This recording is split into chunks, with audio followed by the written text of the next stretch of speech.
Thank you, Chair Sanders. I too thank the teachers. I still remember the names of all my elementary school teachers. And particularly one who, they all, I think, believed in a guy with a lot of ADD, a young child, who couldn't focus, who didn't read during the day. And so one of them kept me afterwards and drove me home. Could you imagine that?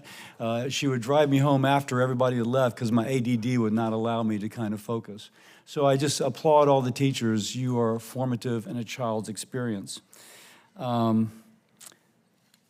as we begin to speak about the current state of K through 12 education, we have to recognize the world as it is.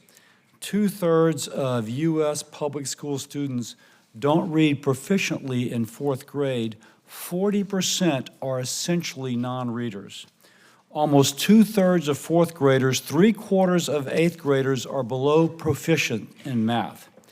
Less than half of public school parents, less than half, say their child is definitely prepared academically for the next year.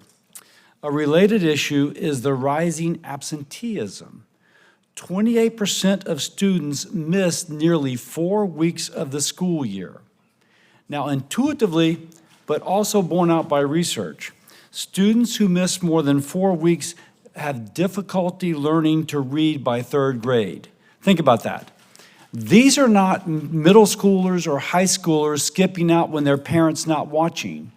These are children less than their 1st, 2nd, and 3rd grade, and they're missing 4 weeks of school or more. And so if you don't learn to read by 3rd grade, you don't read to learn after that. How did we get here? Well, in many places, primary and secondary education is broken. Schools have lost sight of their core mission of educating children. Some education leaders prioritize social agendas and progressive ideology over academic progress. This negatively impacts children's success. It leaves them ill-prepared to enter a competitive workforce. Now, parents, studies show, are the most important indicators and educators in their children's life. I think I read once that the mother is the most determinative of a child's future and academic success, which, kind of illustrates it's the hand that rocks the cradle that rules the world. But unfortunately, many parents feel as if they've been forced to be bystanders or even silenced by fear of retaliation from school leaders. In 2023, 72% of parents considered moving their children to a new school, a 35% increase from 2022.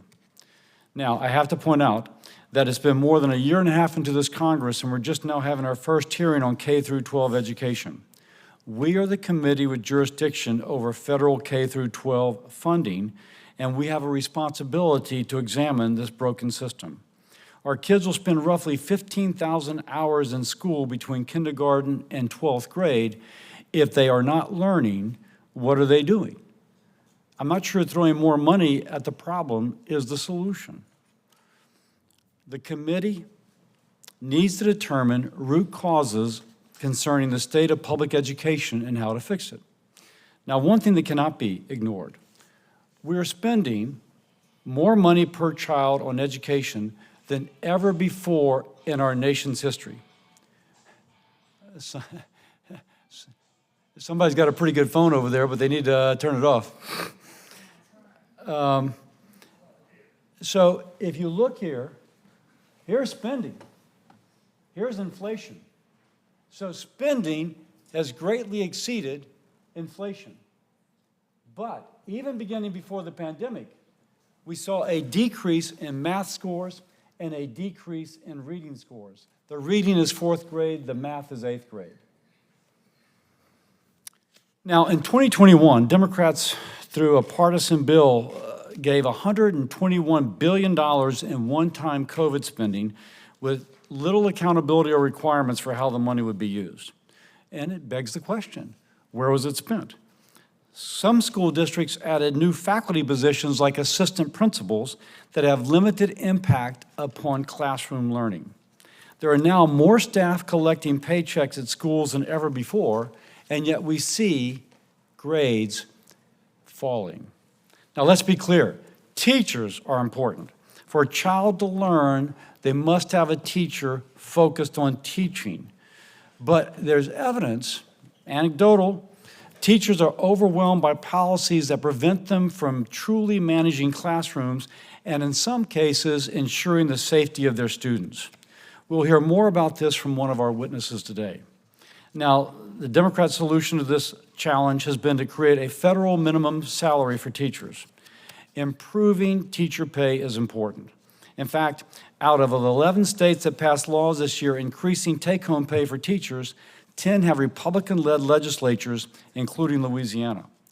But the federal government dictating how states spend their money does not address the root cause of why teachers are struggling to teach in the classroom. More mandates and funding cannot be the only answer we come up with. We must examine broken policies that got us here and find solutions to improve. This should not be the only hearing Congress has examining education. We need to understand shortcomings in K through 12 and commit to resolving them so kids can read and become productive citizens. With 11 legislative weeks left, it seems we're not going to get to this, but the longer we wait, the more students suffer. We need to be looking at different issues about, for example, how to address the learning loss and severe mental health issues among adolescents as a result of COVID school closures. We need to implement better strategies like the science of reading to address falling literacy rates so children can read properly and do not fall behind. We need to begin to screen for dyslexia, a condition which affects 20% of children, but with undiagnosed condemns the child to underperformance. Now, we need to address how schools, the negative impact of TikTok and social media on students, and if phones should be in the classroom, and what are the costs of making school optional during the pandemic. What were those costs, as was done by many school districts across the nation? By the way, the committee also hasn't had a hearing to address our broken higher education system. We should be discussing the botched rollout of the free application for federal student aid, or FAFSA, that delayed millions of students and families from accessing crucial financial aid information. Without this information, students don't know if and how they can afford college and may just decide not to attend.